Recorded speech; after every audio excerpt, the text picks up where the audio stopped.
although albeit in the opinion section, but propagating Chinese propaganda. That is certainly not instructive when they're telling senators from Arkansas they can't simply talk about American freedom in that same media outlet. You mentioned that a lot of corporate America, and you mentioned specifically Hollywood, have got deep intertwinement with the Chinese economy. So I don't want to talk about soft power, I want to talk about soft appeasement. One of my favorite sports figures, LeBron James, falls silent when China comes up. In the new Top Gun movie, the Taiwan and Japanese patches are taken off Maverick's jacket. They're not going to be in Top Gun 2, they were in Top Gun 1. What do you say, not to those individuals, but to everyone who has an American spotlight about their responsibility to be candid about the People's Republic of China? Here's our ask.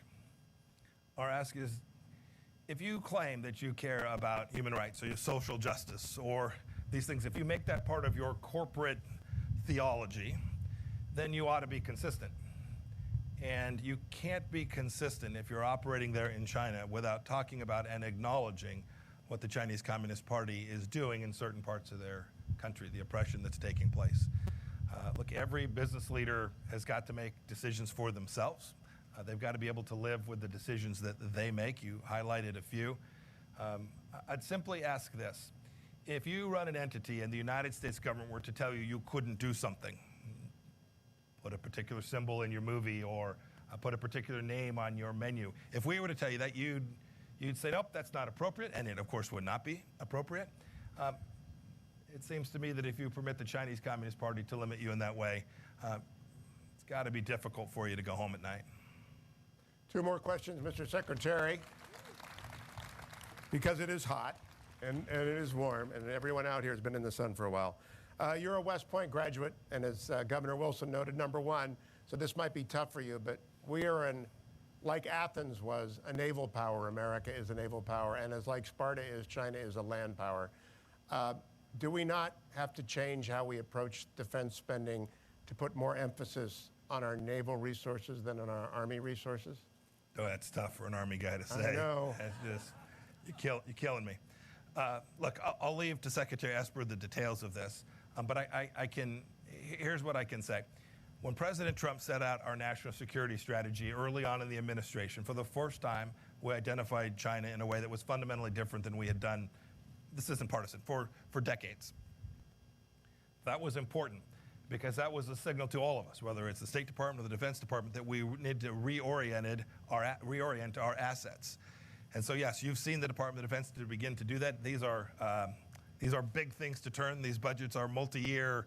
It takes a while. But if you look at how Secretary Esper and President Trump are positioning our military capabilities, not just the tactical, operational, and strategic capabilities, but our cyber capabilities, our space capabilities. If you look at how we're thinking about this and spending resources in year 2, 3, 4, and 5, I think you'll see that our focus has shifted pretty dramatically. It's not to say that our efforts to protect America from terrorism are behind us. We still have work to do there. But I think this great power challenge that presents itself is something that we have recognized, and we begin to make sure that we allocate your money, our taxpayer resources that we have, to the appropriate ends to achieve American security. My last question has to do with the former Secretary of State who was also an Army man, George Marshall. He gave a speech in 1947 at your alma mater, Harvard, in which he called on all the nations of the world to recognize that the world was in crisis and to choose a side. And he assured them in that famous address that if you chose the American side in asserting Europe, you could count on America.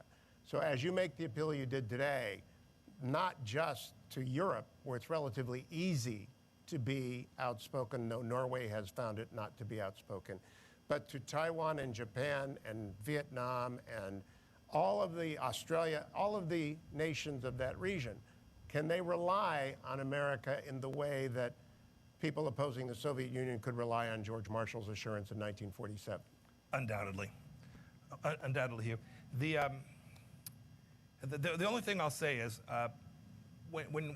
this language of pick a side does make sense to me, but I think about picking a side differently than picking America or picking China. I think the sides, the division, the shirts and skins, if you will, is between freedom and tyranny. I think that's the decision that we're asking each of these nations to make. And here's the good news of this. The good news is It does take American leadership often in these cases. To your point, they need to know that America will be there for them. I've seen the tide turn. In just these 3.5 years of our administration, I've watched other nations have less timidity, become more prepared to stand up for their freedoms and for the freedoms of their people. We don't ask them to do this for America. We ask them to do it for their country and for their nation, the freedom and the independence, and to protect the rights of their people. And when we do that and we tell them that America will be there, I'm very confident in the end that this is a world that, with the hard work applied, will become one that is governed by a rules-based order, and the freedom of the American people will be secured. Mr. Secretary, thank you for joining us here today. Thank you. Please join me in thanking the Secretary. Thank you all.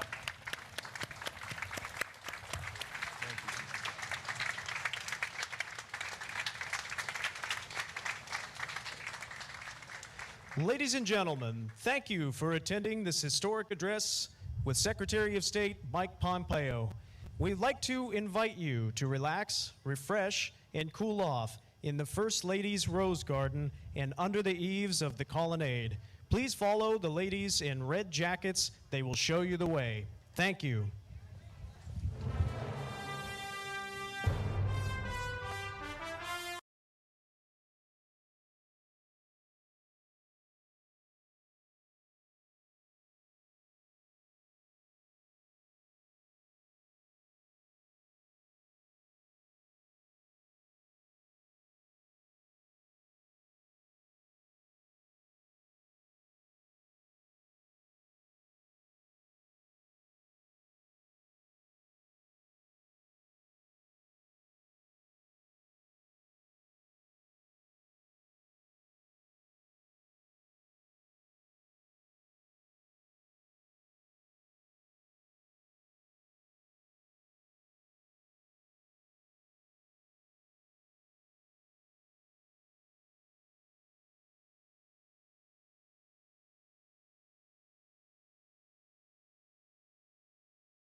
personnel of all kinds.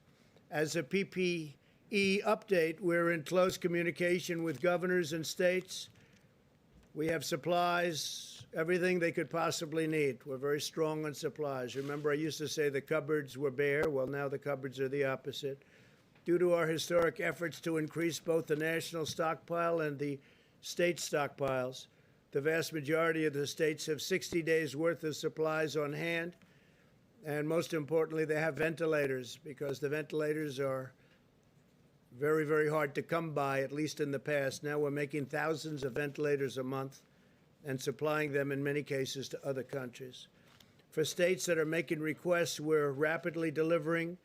In the last 24 hours, FEMA has deployed more than 1.5 million masks upon request, 1.7 million gowns, and 600,000 well, let me change that. We've created about 600,000 different supplies. We have 600 ventilators to Arizona, North Carolina, Pennsylvania, Colorado, Idaho, and Washington. I think the number is 600. We'll go check that, and we'll give it to you in a little while. But we've got a stockpile of thousands of ventilators.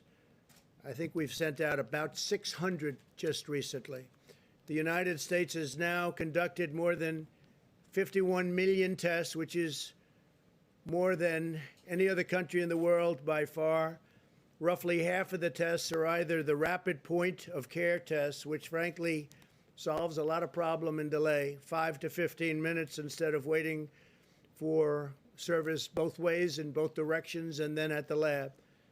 But roughly half of them now, which is a tremendous increase, are 5 to 15-minute tests, or tests done in a hospital where you get the results back in less than a day, in some cases immediately. We're continuing to surge testing to current hotspots such as Miami and Phoenix to detect those with the virus and take steps to stop from spreading it further. This is a copy of the map, and this is, you have it right behind me. That's really very much indicating where the problems are. You see from that, it's in great shape, lots of it. The Northeast has become very clean. The country is in very good shape, other than if you look south and west, some problems. That'll all work out. On therapies, we've worked with Florida to ensure that over 40,000 vials of remdesivir are arriving this week. It's a lot. That's a lot. They're working round the clock to make it. It's had a tremendous impact. We've also shipped thousands of vials to Arizona, California, and Texas over the past 2 weeks. Arizona's doing very well. It's heading down. The numbers are heading down, I think, very quickly. Governor's done a great job. They've all done a great job. They've all done a great job, working hard. We'll continue to monitor the areas rising and with respect to cases, and we ask all Americans to exercise vigilance, practice social distancing, wear a mask, do whatever is necessary so we get rid of this horrible situation, this horrible disease that was sent to us by China. It should not have been sent. They should have stopped it. They could have stopped it. They didn't. And the entire world has gotten infected. And a lot of countries are going through a lot right now. This morning I spoke with President Putin of Russia, and they're going through a very hard time with this, in Moscow in particular. I spoke to the Crown Prince, Saudi Arabia. They're doing well, but they're going through a lot. Everybody's going through a lot. Yesterday I spoke to the heads of 4 different countries. All 4 are going through a lot, going through a hard time.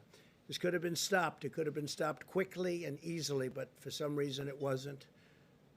And we'll figure out what that reason was. So with that, if you have any questions, please.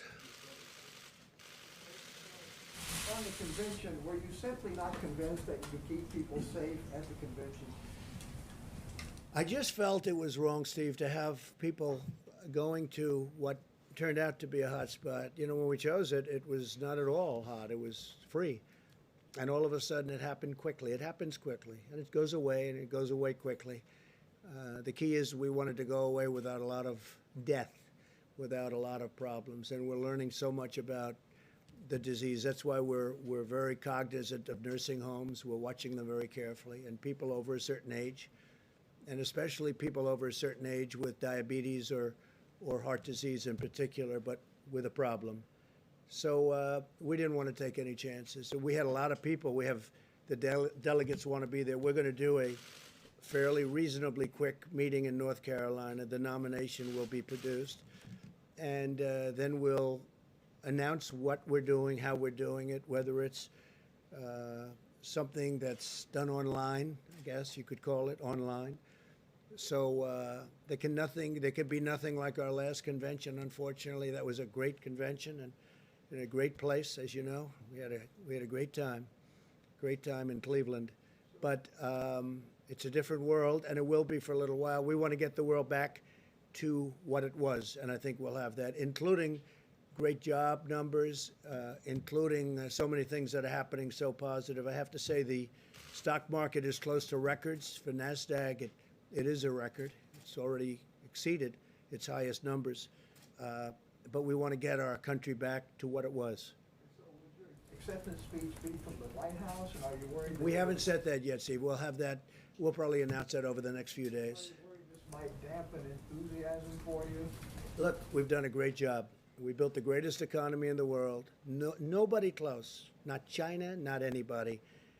We had to close it. We saved millions of lives, and we opened it. But we had the best numbers in history for African Americans, Hispanic Americans, Asian Americans, every group you want to name.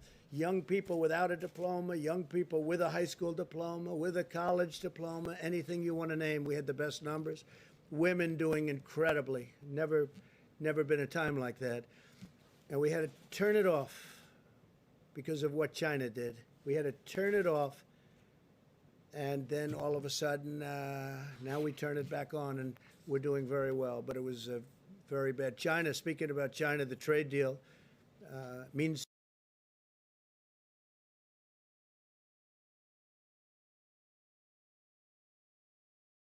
record corn day. They purchased more corn than any order ever.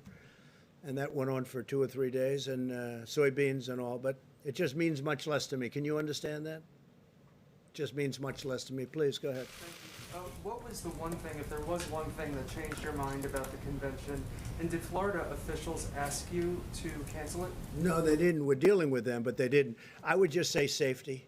Just safety. I could see the media saying, oh, this is very unsafe. I don't want to be in that position. It's safety, not because of the media, but that's what they would say. And we'll have a very nice something. We'll figure it out. It'll be online in some form. Maybe it'll be something even a little bit different. We have time. We're talking about the end of August. But I think it'll be something that will be exciting. But there can be nothing like having 25,000 people. We had a tremendous thing planned tremendous convention planned in North Carolina. And it would have been very good, but a much smaller version in Florida. But then we saw what was happening pretty quickly. We saw that the virus was coming up that coast. So, Do you think it's an acknowledgement of the severity of the situation in Florida? no, I think it's going to come and go. It will. I mean, you take a look at some of these locations. We're heavily infected. I mean, to a point where Deborah and I were talking that, when you look at what happened in New York and what happened in New Jersey and other places, and now you're looking and it's gone. Hope it stays gone. I think it will. But we have to be vigilant. We have to be careful, and we also have to set an example. I think setting the example is very important. It's hard for us to say we're going to have a lot of people packed in a room and then other people shouldn't do it. Don't forget, we're talking about schools, and we want them to be vigilant, and we're saying open, and then we're saying, here you have a big room. But I also, if you notice, I said where bars are crowded, where other things are crowded. Well, there's nothing more crowded than a convention. I mean, you've seen them. And even though you try and keep people away from each other, it's just not that kind of a thing. They probably can't do that. It just doesn't work for them. So it's a very hard. So I think we're setting an example by doing it. It's very important. Yeah, John. Mr. President, if I could come back to school openings. You talked about money that Congress is looking at to help schools who want to reopen. If a school wants to reopen but is concerned about testing, Would you consider directing some of that money toward testing for either a Yeah. school district or even individual schools, if that's what it took to open the schools? Yeah, I think so. I mean, a lot of people feel differently about testing. We talk about it a lot. When we have 50 million tests plus, and we broke the 50 million test mark. Second in the world is India, which has 1.4 billion people, and they had 12 million tests. And other countries that are very big had 2 million tests. And some countries essentially only test if you're sick and walk into a hospital or walk into a doctor's office or you're literally really sick. They essentially don't do tests unless you're sick. And I understand that too. So, yeah, if they feel that that's what they want, that would be fine. You would tell Congress, you would encourage Congress to pay for testing for school I would if they want. Again, we've done 50 million tests. There's nobody even close in the whole world. You look at our mortality rate, you look at our death rate, you look at different statistics. We're doing very well, but one death is too many. This should never have happened. This should never have been allowed to happen from China. Also, Mitch McConnell's office just put out a statement a moment ago about the Phase 4 relief package, CARES 2, saying, quote, it's tailored precisely for this phase of the crisis, yet it does not include your payroll tax cut. So do you believe it's perfectly Yeah, I'd like to tailored? see a payroll tax cut. I think it's great for the workers. The Democrats would never have gone for it. They don't want it. They're not big into the workers, I guess. And based on that, I told them last night, I told the Republicans who have been working very hard on this, I'll tell you, and they want what's right for the country. And hopefully the Democrats ultimately will. But I said, I think a payroll tax would be good, but you're not going to get it from the Democrats. We need their votes, as you know. It's not like, we have a majority, but it's not enough that's why I guess we have an election coming up. So you still need Democrat votes, and we're not going to get the Democrat votes on that. So I'd like to see it. I think it would be very good for the workers. But if we're not going to get their votes, I guess we have to go on to the next thing. A payroll tax cut would have been very good. And maybe something happens. Yes, please.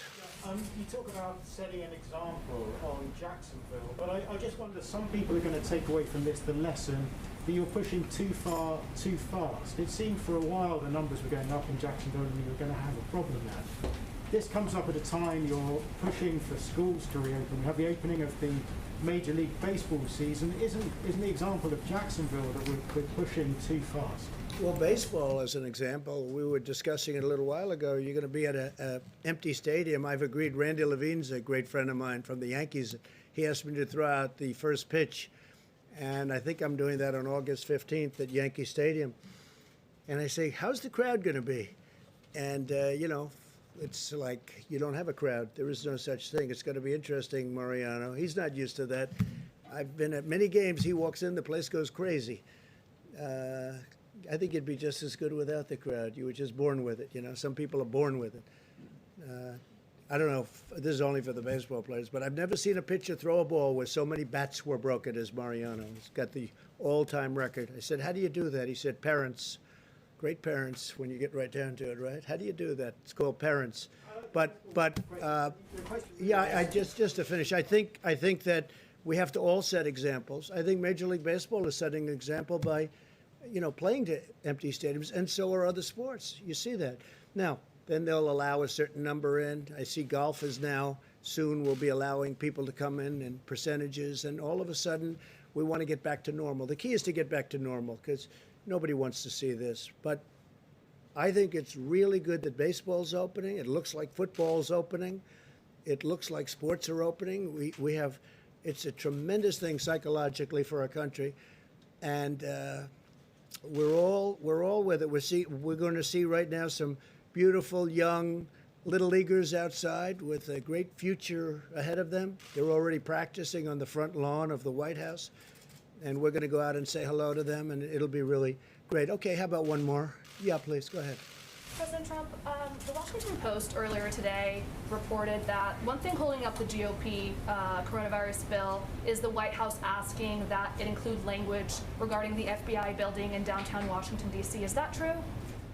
I don't know that they're putting it in this bill, but I know they want to have a new FBI building. This one is very old, and it was never built to a very high standard, as you probably have heard, and it's got a lot of danger involved and panels falling off the outside and pieces of concrete falling off the building. and they want to build it at the site that they have it. They had options very far away from Washington. And I said to them, frankly, you have to be near the Justice Department. There's nothing better than the site. The site they have now is better. But they were looking at sites in Maryland and Virginia and different places, but they would have been too far away. So I have been encouraging them to build it. And if you're going to, you have a choice. You can renovate the existing building, but it's not a good building. Or you could take it down and build a great building for the FBI for 100 years and have it be incredible, even with tracks on top. They're talking about, you know, we have, because FBI people like to work out a lot, and you could have literally quarter-mile tracks on top. It's a very big site, very wide site. So I think the best idea would be to build a new building, and that way you have it for a long time. Renovation can never be as good as a new building in that case. I know they're talking about it, whether or not they put it in this bill or someplace else, but the FBI needs a new building, and we'll get it done. Thank you all very much. Thank you. Thank you very much.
welcome Greg Goring, the senior pastor at Harvest Christian Fellowship, for an invocation.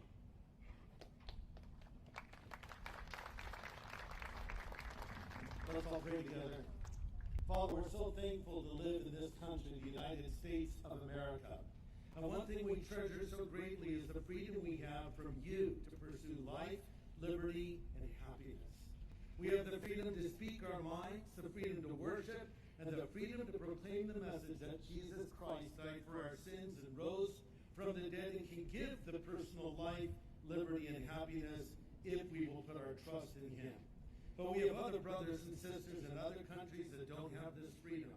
We think of those suffering under the tyranny of China, including our own persecuted church.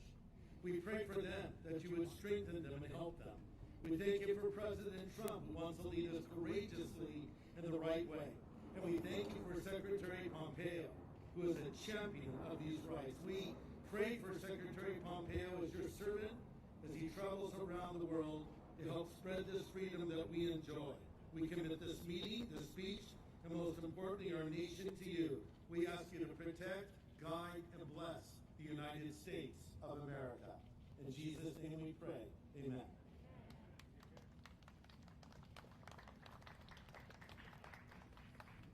Thank you, Pastor. Let's remain standing as we salute our country. Please, with the presentation of colors and the national anthem.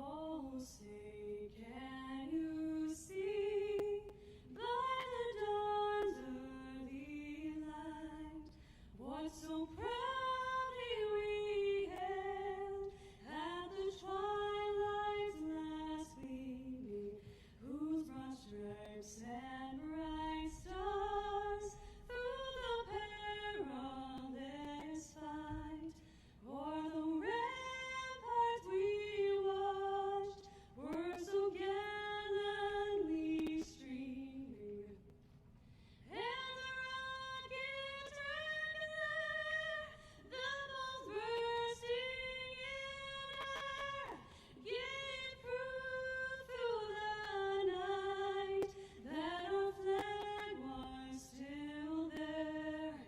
Oh, say does that star-spangled banner yet wave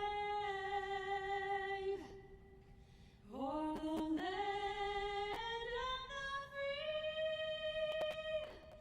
and the home of the brave?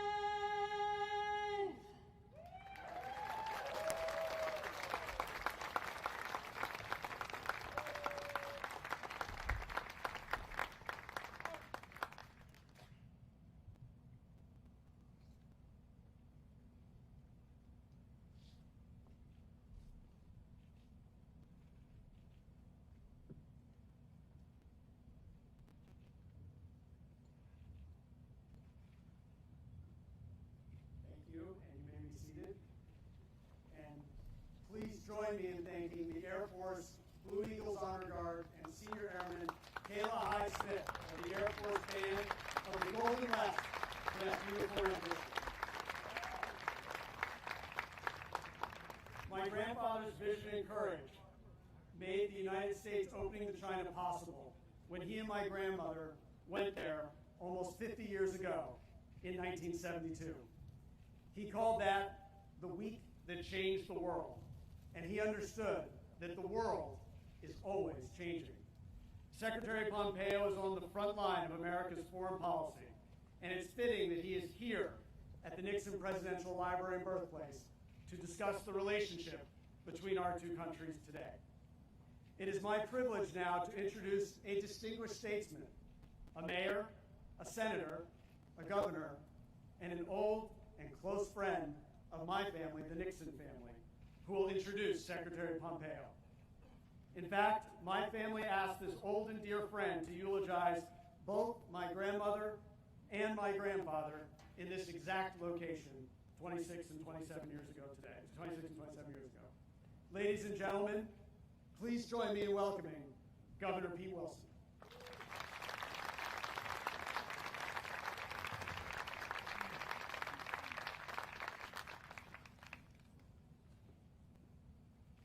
Well, thank you very much, Chris. Most generous. I'm not sure your grandfather would have recognized me. I have the great pleasure, in addition to welcoming all of you to the Nixon Birthplace and Library,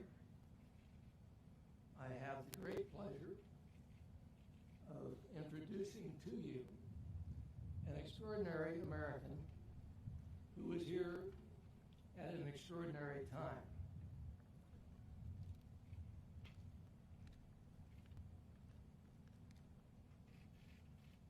But the fun of it is, in introducing our honored guest, I also am welcoming him not just to the Nixon Library, but I'm welcoming him back home to Orange County.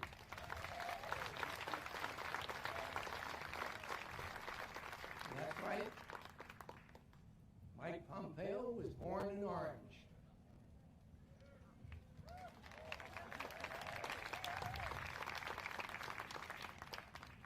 He attended Los Amigos High School in Fountain Valley, where he was an outstanding student and athlete. In fact, I have it on good authority that among the fans of glory days of Lobo basketball, a reverent hush descends upon the crowd whenever the name Pompeo is mentioned. The secretary was first in his class at West Point. He won the award as the most distinguished cadet. He won another award for the highest achievement in engineering management. He spent his active duty years, his Army years, in West Germany, and as he put it, patrolling the Iron Curtain before the fall of the Berlin Wall. In 1988, retiring with the rank of captain, he went on to Harvard Law School, where he was an editor of the Law Review. In 1988, he returned to his mother's home state of Kansas and began a stunningly successful business career. He was elected to the House of Representatives from Kansas in 2011, where he soon gained great respect for a reputation as one of the most diligent and astute members of the House the House Intelligence Committee. In 2017, President Trump nominated him to be the Director of Central Intelligence. And in 2018, he was confirmed as our 70th Secretary of State. You have to admit, that's quite an impressive resume. So it's sad there's only one thing missing, prevents it from being perfect. If only Mike had been a Marine.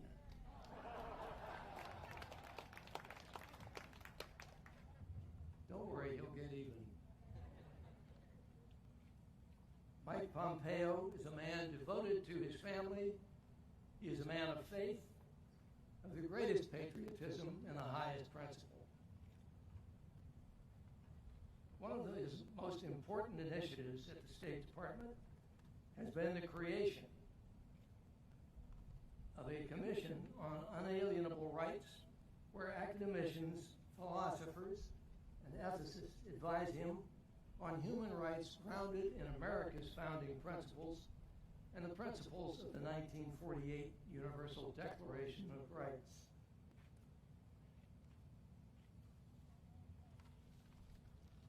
he is here today for a very special reason. The epitaph on President Nixon's gravestone is a sentence from his first inaugural address. It says, quote, "The greatest honor history can bestow is the title of peacemaker." Richard Nixon received that title. He won that honor not only because he was acknowledged even by his critics to be a brilliant foreign policy strategist, but it was far more because he earned it. He learned as congressman, senator, president, and every day thereafter as a private citizen ambassador that peace is not achieved by signing documents and declaring the job done. To the contrary, he knew that peace is always a work in progress. He knew that peace must be fought for and won anew in every generation. It was President Nixon's vision, determination, and courage that opened China to America and to the Western world. As president, and for the rest of his life, Richard Nixon worked to build a relationship with China based upon mutual benefits and obligations that respected America's bedrock national interests. Today, we in America are obliged to assess whether or not President Nixon's labors and his hopes for such a relationship have been met or whether they are being undermined. That is why it is of such great significance that our honored guest, Secretary Pompeo, has chosen the Nixon Library from which to deliver a major China policy statement. It will, I promise you, be a statement of complete clarity, delivered with force and with belief, because it is of critical importance.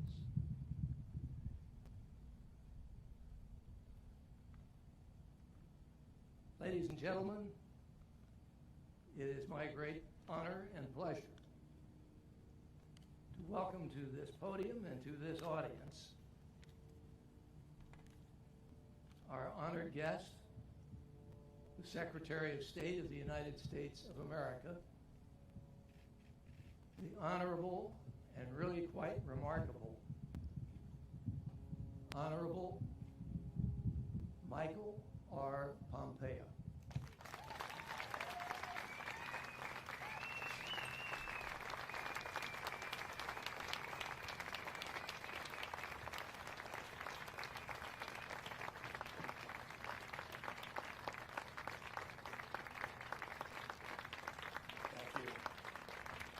Thank you all.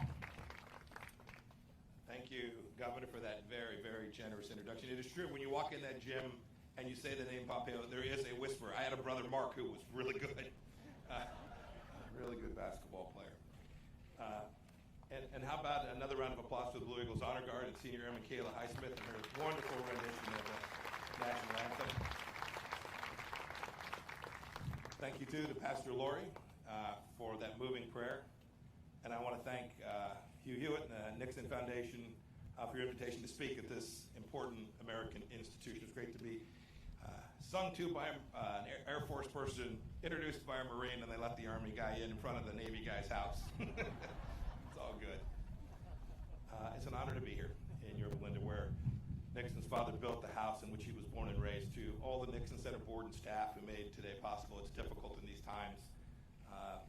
Thanks for making this day possible for me and for my team. We are blessed to have some incredibly special people in the audience, including Chris, who who I've gotten to know, Chris Nixon. I also want to thank Tricia Nixon and Julie Nixon Eisenhower for their support of this visit as well. I want to recognize several courageous Chinese dissidents who have joined us here today and made a long trip. And to all the other distinguished guests,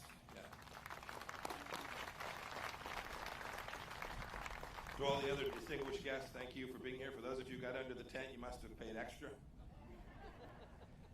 And those of you watching live, thank you for tuning in.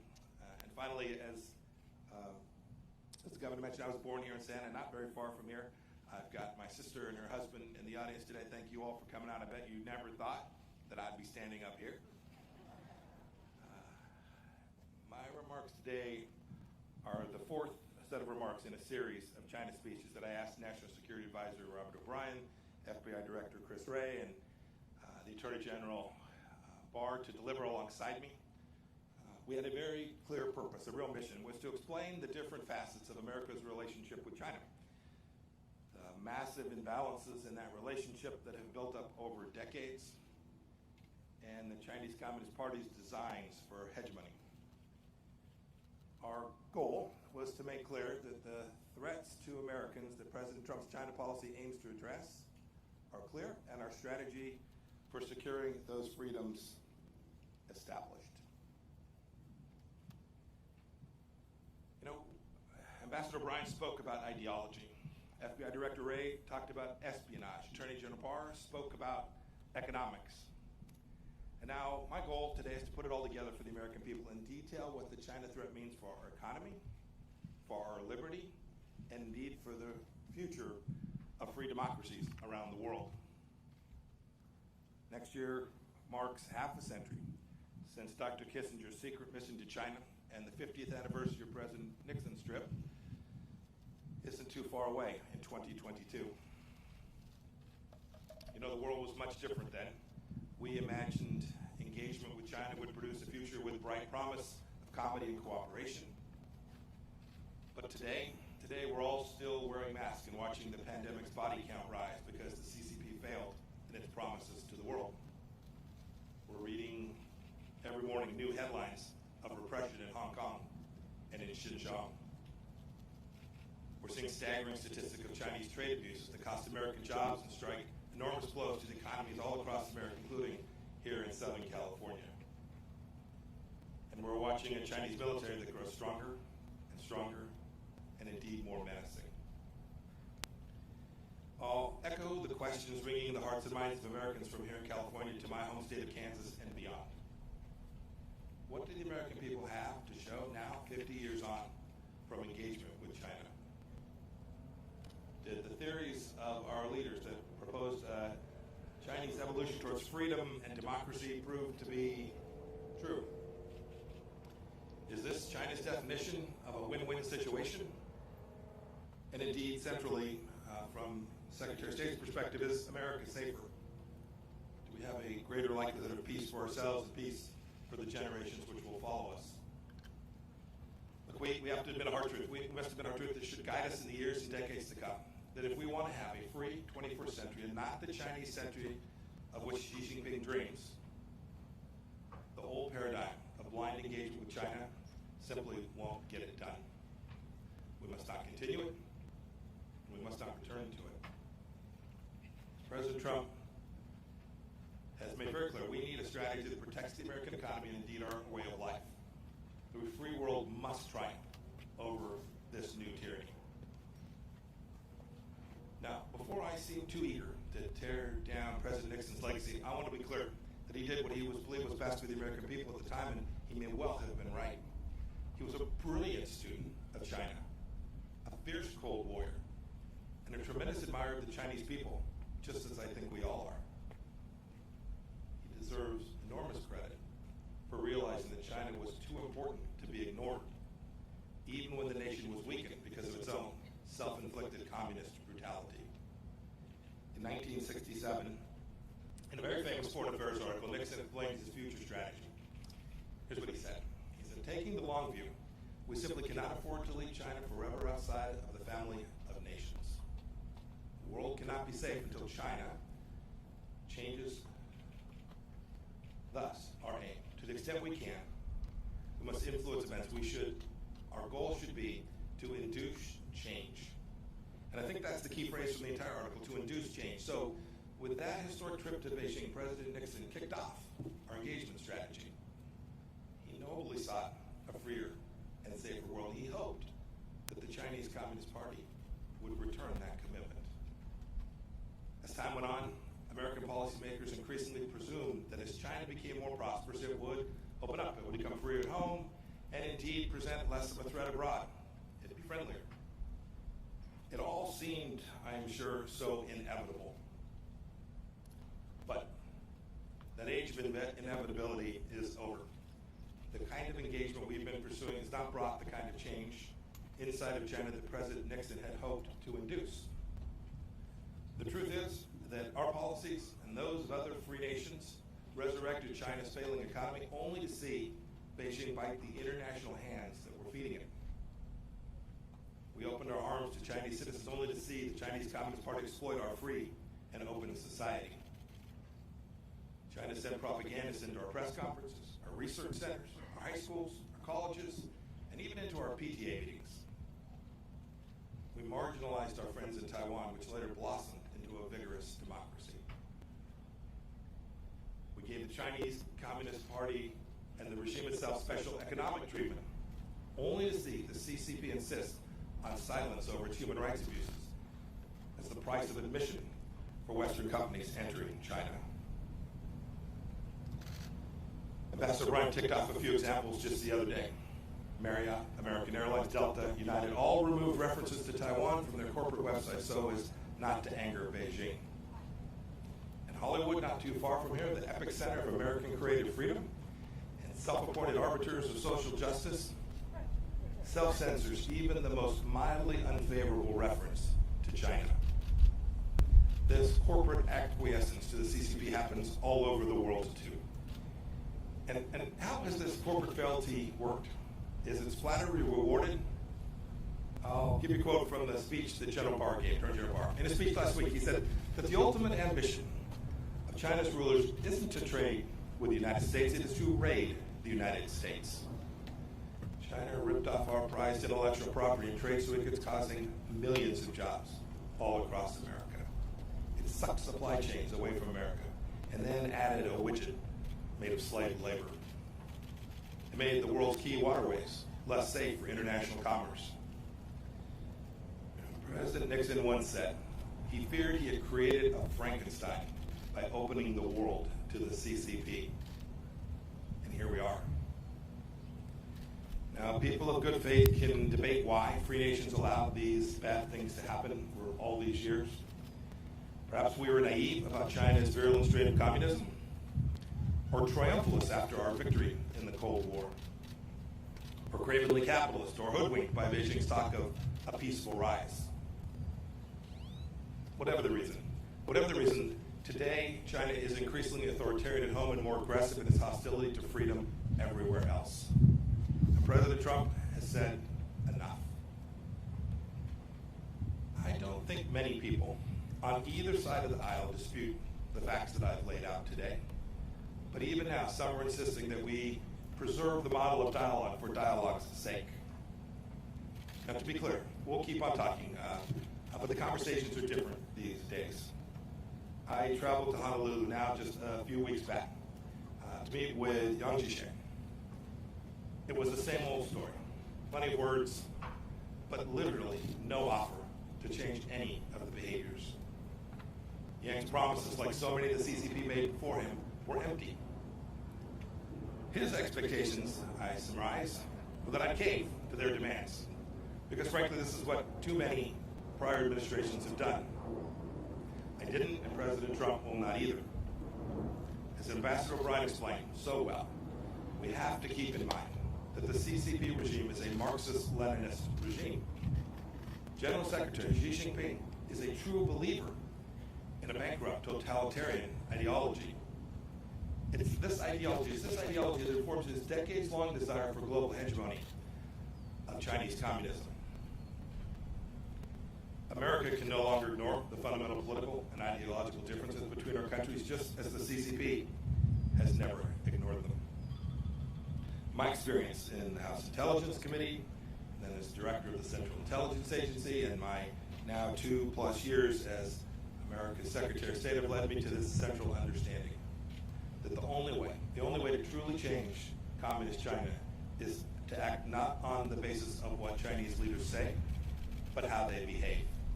And you can see American policy responding to this conclusion. President Reagan said that he drove the Soviet Union on the basis of trust but verify. When it comes to the CCP, I say we must distrust and verify. We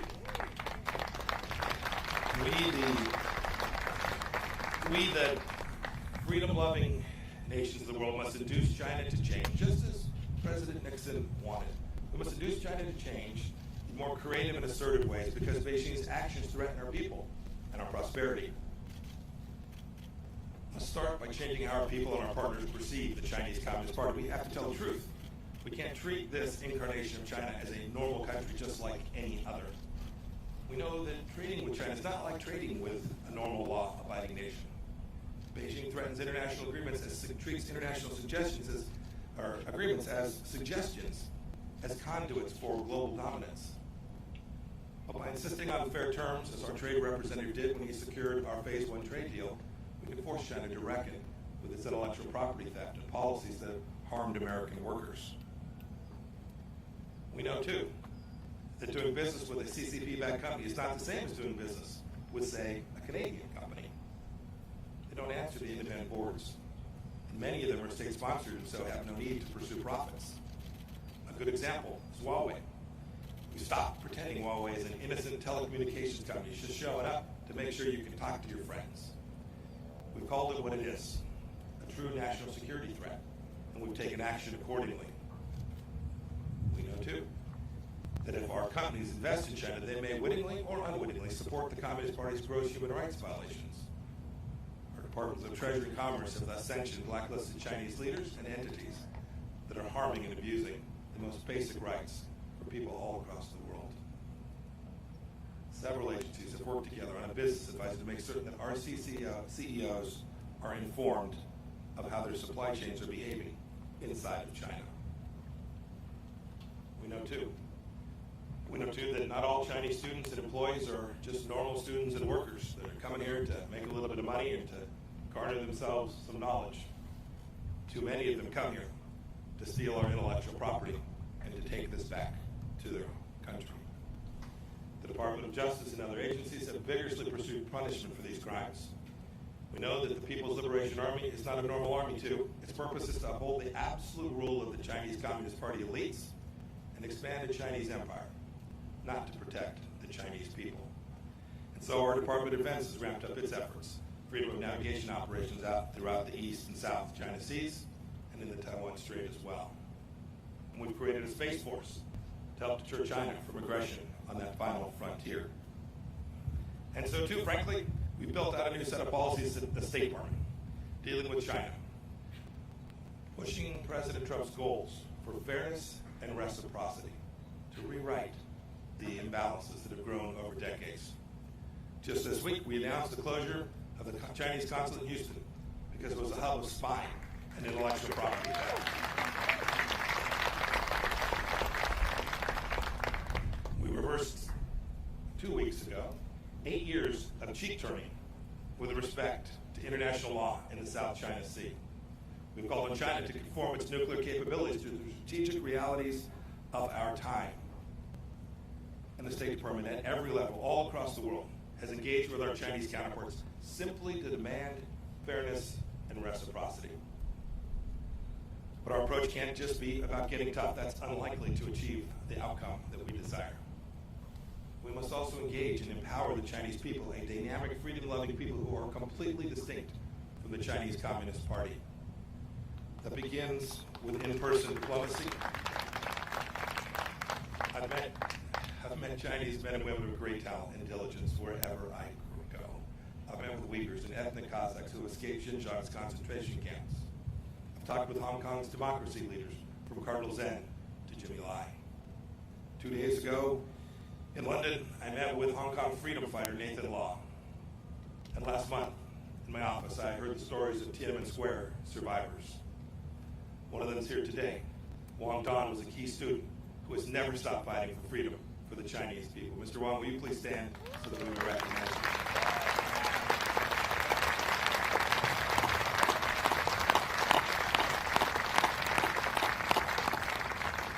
Also with us today is the father of the Chinese democracy movement, Wei Jinsheng. He spent decades in Chinese labor camps for his advocacy. Mr. Wei, will you please stand?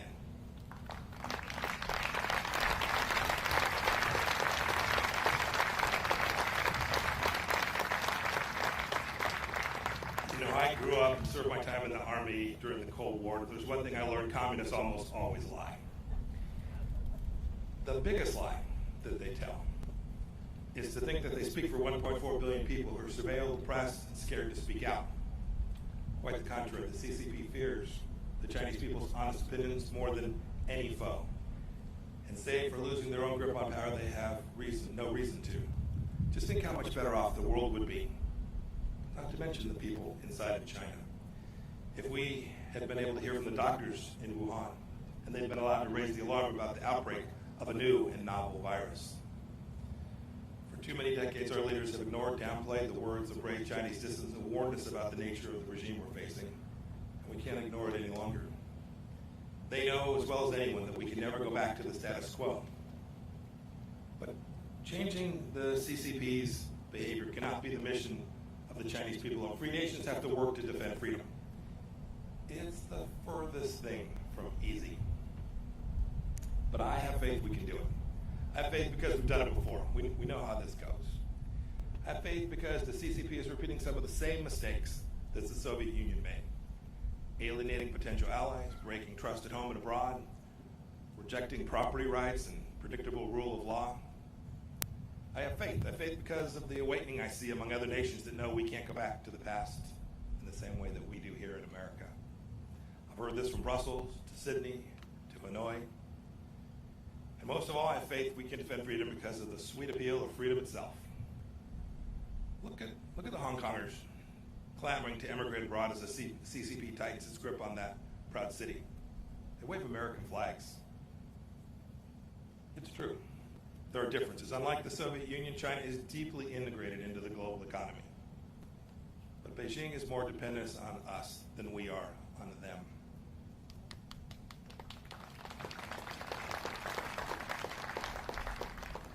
I reject the notion that we're living in an age of inevitability, that some trap is preordained, that CCP supremacy is the future. Our approach isn't destined to fail because America is in decline. As I said in Munich earlier this year, the free world is still winning. We just need to believe it and know it and be proud of it. People from all over the world still want to come to open societies. They come here to study. They come here to work. They come here to build a life for their families. They're not desperate to settle in China. It's time. It's great to be here today. The timing is perfect. It's time for free nations to act. Not every nation will approach China in the same way, nor should they. Every nation will have to come to its own understanding of how to protect its own sovereignty, how to protect its own economic prosperity, and how to protect its ideals from the tentacles of the Chinese Communist Party. But I call on every leader of every nation to start by doing what America has done, to simply insist on reciprocity, to insist on transparency and accountability from the Chinese Communist Party. It's a cadre of rulers that are far from homogenous, and these simple and powerful standards will achieve a great deal. For too long, we let the CCP set the terms of engagement, but no longer. Free nations must set the tone. We must operate on the same principles. We have to draw common lines in the sand that cannot be washed away by the CCP's bargains or their blandishments. Indeed, this is what the United States did recently when we rejected China's unlawful claims in the South China Sea once and for all, as we have urged countries to become clean countries so that their citizens' private information doesn't end up in the hand of the Chinese Communist Party. We did it by setting standards. Now, it's true, it's difficult. It's difficult for some small countries. They fear being picked off. Some of them, for that reason, simply don't have the ability or the courage to stand with us for the moment. Indeed, we have a NATO ally of ours, hasn't stood up in the way that it needs to with respect to Hong Kong because they fear Beijing will restrict access to China's market. This is the kind of timidity that will lead to historic failure, and we can't repeat it. We cannot repeat the mistakes of these past years. The challenge of China demands exertion, energy from democracies, those in Europe, those in Africa, those in South America, and especially those in the Indo-Pacific region. And if we don't act now, ultimately, the CCP will erode our freedoms and subvert the rules-based order that our societies have worked so hard to build. If we bend the knee now, our children's children may be at the mercy of the Chinese Communist Party, whose actions are the primary challenge today in the free world. General Secretary Xi is not destined to tyrannize inside and outside of China forever unless we allow it. Now, this isn't about containment. Don't buy that. It's about a complex new challenge that we've never faced before. The USSR was closed off from the free world. Communist China is already within our borders. So we can't face this challenge alone. The United Nations, NATO, the G7 countries, the G20, our combined economic, diplomatic, and military power is surely enough to meet this challenge if we direct it clearly and with great courage. Maybe it's time for a new grouping of like-minded nations, a new alliance of democracies. We have the tools. I know we can do it. Now we need the will. To quote scripture, I ask, is our spirit willing, but our flesh weak? If the free world doesn't change, Communist China will surely change us. There can't be a return to the past practices because they're comfortable or because they're convenient. Securing our freedoms from the Chinese Communist Party is the mission of our time, and America is perfectly positioned to lead it because our founding principles give us that opportunity. As I explained in Philadelphia last week, staring at Independence Hall, our nation was founded on the premise that all human beings possess certain rights that are unalienable, and it's our government's job to secure those rights. It is a simple and powerful truth. It's made us a beacon of freedom for people all around the world, including people inside of China. Indeed, Richard Nixon was right when he wrote in 1967 that the world cannot be safe until China changes. Now it's up to us to heed his words. Today, the danger is clear, and today the awakening is happening. Today, the free world must respond. We can never go back to the past. May God bless each of you. May God bless the Chinese people. And may God bless the people of the United States of America. Thank you.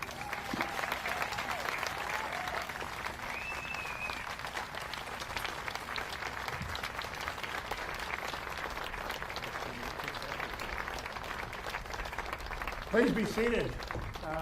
I'm Hugh Hewitt, the president of the library, and Secretary Pompeo graciously invited some questions as I was listening. Thank you for joining us, Mr. Secretary, at the Nixon Library. My first question has to do with the context of the president's visit in 1972. You mentioned the Soviet Union was isolated, but it was dangerous. He went to the People's Republic of China in 1972 to try and ally and combine interests with them against the Soviet Union. It was successful. Does Russia present an opportunity now to the United States to coax them into the battle to be relentlessly candid about the Chinese Communist Party? So I do think there's that opportunity. That opportunity is born of the relationship, the natural relationship between Russia and China. And we can do something as well. There are places where we need to work with Russia. Today, or tomorrow, I guess it is, our teams will be on the ground with the Russians working on a strategic dialogue to hopefully create the next generation of arms control agreements like Reagan did. It's in our interest, it's in Russia's interest. We've asked the Chinese to participate. They've declined to date. We hope they'll change their mind. It's these kind of things, these proliferation issues, these big strategic challenges that if we work alongside Russia, I'm convinced we can make the world safer. And so I think there is a place for us to work with the Russians to achieve a more likely outcome of peace, not only for the United States, but for the world. President Nixon also put quite a lot of story in personal relationships over many years with individuals. that can lead wrong. President Bush famously misjudged Vladimir Putin and said so afterwards. You have met President Xi often. Is the General Secretary of the Chinese Communist Party someone with whom we can deal on a transparent and reliable basis, in your opinion, based on your personal diplomacy with him? So the meetings that I've had and the meeting that the president we've had, they've been good, frank conversations. He is the most powerful leader of China since Mao. He has also, in many ways, deinstitutionalized the Chinese Communist Party, thus giving him even more capacity and more power. But I think the way to think about it is how I spoke about this today. It's about actions. And so how one evaluates one's counterparts sitting across the table from them is important to think about how you can find common understandings and make progress. But in the end, it's not about what someone says or the agreement that they sign, but are they prepared to lead, to do the things that they committed to? Are they prepared to fulfill their promises? And we've watched this China walk away for their promises to the world on Hong Kong. We watched their General Secretary Xi promised President Obama in the Rose Garden in 2015 that he wouldn't militarize the South China Sea. Google the South China Sea and arms. You'll see another promise broken. So in the end, from my perspective, it's much more important to watch how leaders behave and how they lead than what it is you think when you have a chance to talk to them on the phone or meet them in person. Mr. Secretary, you said this is not containment. I heard that very clearly. I have read the three previous speeches by Ambassador O'Brien, Director Wray, Attorney General Barr, and now listen to you very closely. It isn't containment, but it is a fairly comprehensive, multidimensional, relentlessly objective candor. Is that dangerous in a world that's not used to speaking clearly about delicate subjects? You know, my experience, and I think President Trump's experience too in his life as a businessman, is the best policy is always true candor. Identifying the places that you have a red line, identifying places that you have a real interest, making clear if there's places where you don't, and there's things that you can work on alongside each other. I think the real danger comes from misunderstandings and miscommunication and the failure to be honest about the things that matter to you, because others will move into that space and then conflict arises. I think the world is a heck of a lot safer when you have leaders who are prepared to be honest about the things that matter and prepared to talk about the things their nation is prepared to do to secure those interests. And you can reduce risk by these conversations so long as you're honest about it. So I don't think it's dangerous. I think it's just the opposite of that. You also said, and I'm sure the speech will be known as the distrust but verify speech. When you distrust but verify, that still premises verification is possible. It is still possible to do agreements and to verify them, correct? It is. Yeah, you can still do it. Each nation's got to be prepared for a certain amount of intrusiveness connected to that. And it is not in the nature of communist regimes to allow transparency inside of their country. And so it's been done before. We had arms controls agreements with the Soviet Union that we got verification that was sufficient to ensure that we protected American interests. I believe we can do it again. I hope that we can do this on these. The Chinese Communist Party has several hundred nuclear warheads. This is a serious global power. And to the extent we can find common ground, a common set of understandings to reduce risk that there's ever a really bad day for the world, we ought to do it, and it's going to require agreement and verification. Ambassador Richard Haass, who is now chairman of the Council on Foreign Relations, said very recently, it may have been yesterday, it might have been this morning, I saw it this morning preparing, quote, Secretary Pompeo doesn't speak of China, but of the Chinese Communist Party if there is a China, as if there were a China apart from the party. This is meant to antagonize and make diplomacy impossible, quite a stance for America's chief diplomat to take unless his goal is to ensure diplomacy fails. Is that your goal? Goodness. Where to begin? Here's where I'll begin. It's a bit patronizing to the people of China to make such an assertion that they're not free-thinking beings, that they're not rational people who were given. They too were made in the image of God, right? They have all the capacity that anybody in the world does. So to somehow think that we ought to ignore the voices of the people of China seems to me the wrong approach. It is true. The Chinese Communist Party is a one-party rule state, And so we will deal with the Chinese Communist Party as the head of state for China, and we need to engage in dialogue. But it seems to me we would dishonor ourselves and the people of China if we ignored them. Now, Ambassador O'Brien, in a speech you referenced, put heavy emphasis on the ideology of Marxist-Leninism. It was almost quaint to hear that conversation again. It's gone from our vocabulary. Does the American people, and especially the American media, need to reacquaint itself with what Marxist-Leninists believe, because the CCP genuinely does believe it? You know, I always get in trouble, Hugh, when I comment on the media. So I'll say this much. For those of us who have lived and seen and observed, there are other Marxist-Leninist nations today as well, and have seen, they believe, they have an understanding, a central understanding of how people interact and how societies ought to interact. And it is certainly the case today that the leadership in China believes that. We should acknowledge that, and we should make sure that we don't for a moment think that they don't believe it. That's what Ambassador O'Brien's speech was about. It was the fact, it was acknowledging that they believe it and recognizing that we have to respond in a way that reflects our understanding of the way they view the world. Let's not talk about the American media. I want to talk about the Chinese media for a moment. They are aggressive, to say the least. And right now they are aggressively defending, for example, TikTok. A small question within a large question. Is TikTok capable of being weaponized? Is that an example of what's going on?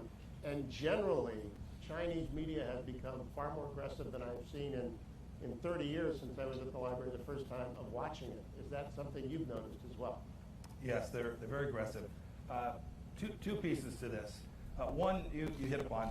One is I'll describe as their technology media. Without singling out any particular business, our view of these companies is we're neither for or against the company. We're about making sure that we protect the information that belongs to each of you, your health records, your face, if it's a facial recognition software, your address, all the things that you carry that you want to make sure the Chinese Communist Party doesn't have. We have a responsibility to make sure that the systems that you're using don't give them access to that. So whether it's the efforts we made against Huawei or the work that we're doing on other software firms, the American task is to protect the American people and their information. The second piece of this has to do with their what I'll call the state-sponsored media of China and their disinformation. You should know, and this is where I am concerned about the American media too. These are state-sponsored media organizations that take their messaging from the Chinese Communist Party each day. When American institutions pick up those storylines and carry them forward, they are in fact propagating Chinese propaganda, and we all ought to be wise to that. There was an editorial in the New York Times yesterday by someone who had a clear view that was antithetical to the American way of life. The New York Times ran it straight up without comment, forwarding, although albeit in the opinion section, but propagating Chinese propaganda. That is certainly not instructive when they're telling senators from Arkansas they can't simply talk about American freedom in that same media outlet. You mentioned that a lot of corporate America, and you mentioned specifically Hollywood, have got deep intertwinement with the Chinese economy. So I don't want to talk about soft power, I want to talk about soft appeasement. One of my favorite sports figures, LeBron James, falls silent when China comes up. In the new Top Gun movie, the Taiwan and Japanese patches are taken off Maverick's jacket. They're not going to be in Top Gun 2, they were in Top Gun 1. What do you say, not to those individuals, but to everyone who has an American spotlight about their responsibility to be candid about the People's Republic of China? Here's our ask. Our ask is, if you claim that you care about human rights or your social justice or these things, if you make that part of your corporate theology, then you ought to be consistent. And you can't be consistent if you're operating there in China without talking about and acknowledging what the Chinese Communist Party is doing in certain parts of their country, the oppression that's taking place. Look, every business leader has got to make decisions for themselves.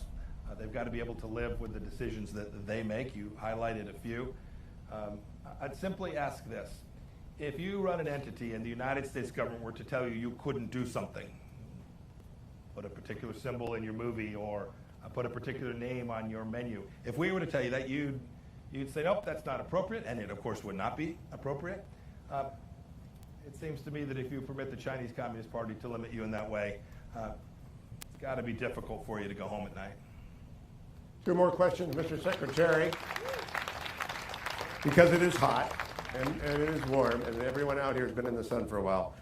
You're a West Point graduate, and as Governor Wilson noted, #1, so this might be tough for you, but we are like Athens was a naval power, America is a naval power, and as like Sparta is, China is a land power. Do we not have to change how we approach defense spending to put more emphasis on our naval resources than on our Army resources? Oh, that's tough for an Army guy to say. I know. You're killing me. Look, I'll leave to Secretary Esper the details of this, but here's what I can say. When President Trump set out our national security strategy early on in the administration, for the first time, we identified China in a way that was fundamentally different than we had done, this isn't partisan, for decades. That was important because that was a signal to all of us, whether it's the State Department or the Defense Department, that we need to reorient our assets. And so, yes, you've seen the Department of Defense to begin to do that. These are big things to turn. These budgets are multi-year. It takes a while. But if you look at how Secretary Esper and President Trump are positioning our military capabilities, not just the tactical, operational, and strategic capabilities, but our cyber capabilities, our space capabilities. If you look at how we're thinking about this and spending resources in year 2, 3, 4, and 5, I think you'll see that our focus has shifted pretty dramatically. It's not to say that our efforts to protect America from terrorism are behind us. We still have work to do there. But I think this great power challenge that presents itself is something that we have recognized, and we begin to make sure that we allocate your money, our taxpayer resources that we have, to the appropriate ends to achieve American security. My last question has to do with a former Secretary of State who was also an Army man, George Marshall. He gave a speech in 1947 at your alma mater, Harvard, in which he called on all the nations of the world to recognize that the world was in crisis and to choose a side. And he assured them in that famous address that if you chose the American side in asserting Europe, you could count on America.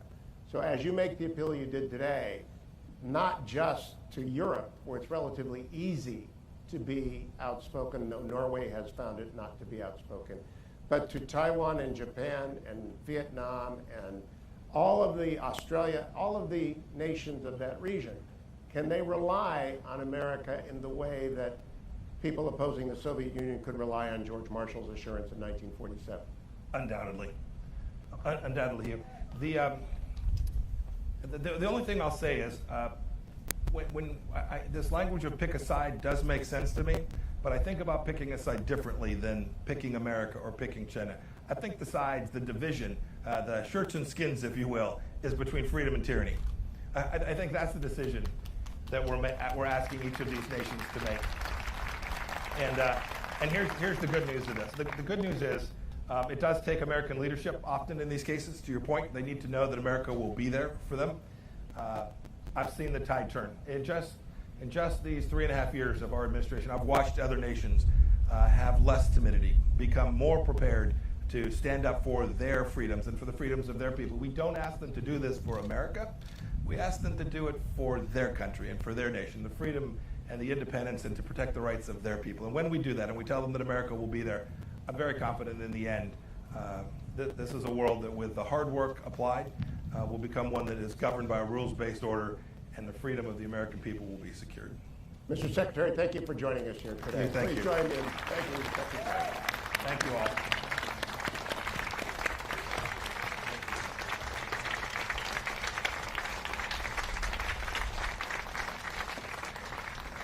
Ladies and gentlemen,